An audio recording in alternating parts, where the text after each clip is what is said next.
Hey everyone, today I want to talk about the differences between Uphold and Autopilot and which one you should use depending on your needs.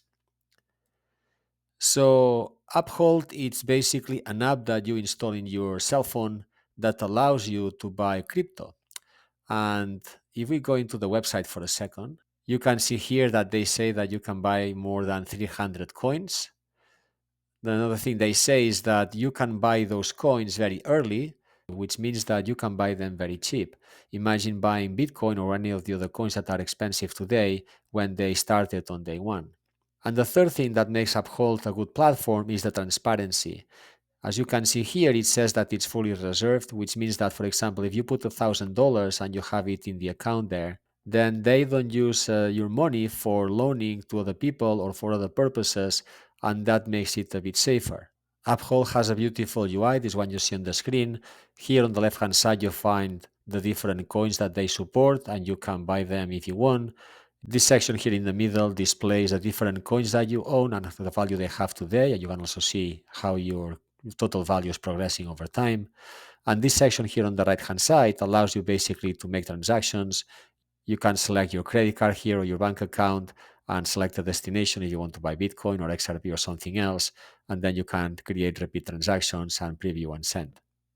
Moving on to Autopilot. So this is also an app that you install in your cell phone. And the difference is that you use Autopilot for buying shares and not crypto. The way it works, it's automated. So basically what you do is you select what they call the pilots. This, for example, is one of the pilots. They have a selection of 8 or 9 or 10 different pilots that you can use. And they also use AI to create some of those pilots.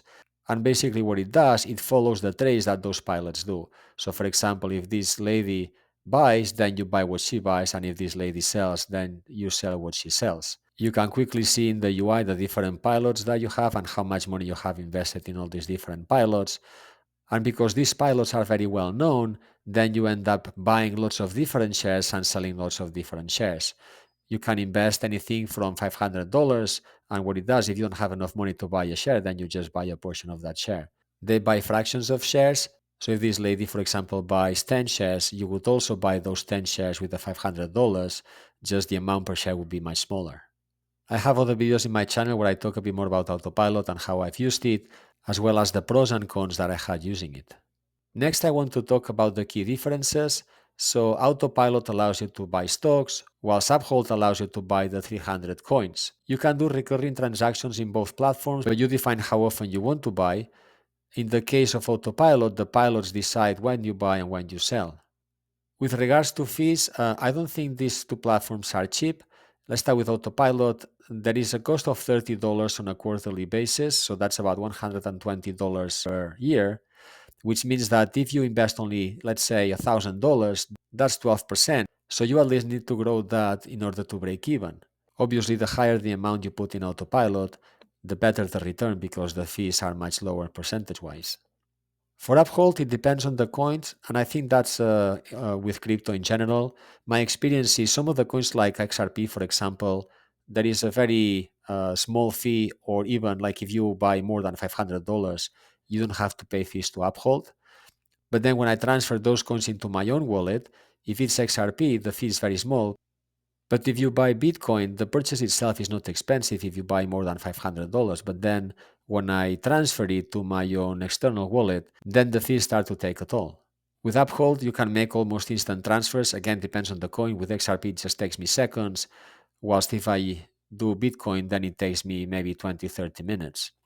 And in the case of Autopilot, I said no here because the pilots decide for you. But the thing is, this company, in order to know what the pilots do, they have to go through the paperwork that those pilots publish with the SEC. And so that means that if they buy, you will buy like in 10, 20, 30 days. And if they sell, you will sell not at the same time, you may sell in 20, 30 days. It depends on how much time that documentation gets published, and Autopilot goes through that documentation and updates it in the system. So how do you choose the best one for you?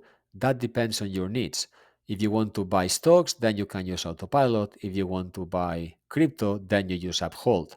In my case, I started buying some stocks, but now I'm buying some crypto, so I moved from Autopilot into Uphold. You can use both at the same time if you're investing in both assets. They both provide a good hands-off approach. Autopilot because it allows you just to follow what those pilots do. And in the case of crypto, you have to be more hands-on, but you can decide to create those recurring transactions that allow you to buy every week if you want. Regarding the fees, again, that's an area where you have to pay some attention. You have to buy good amounts of stock in order for the subscription to make sense. And in the case of crypto, you have transaction fees, you also have network fees, and you have withdrawal fees. And you have to pay attention to the combination of the three in order to understand how much you are being charged. That's it for today. Thank you so much for watching this video. I hope you liked it. If so, please like and subscribe to this channel. Send me any comments or questions that you have, and talk to you soon.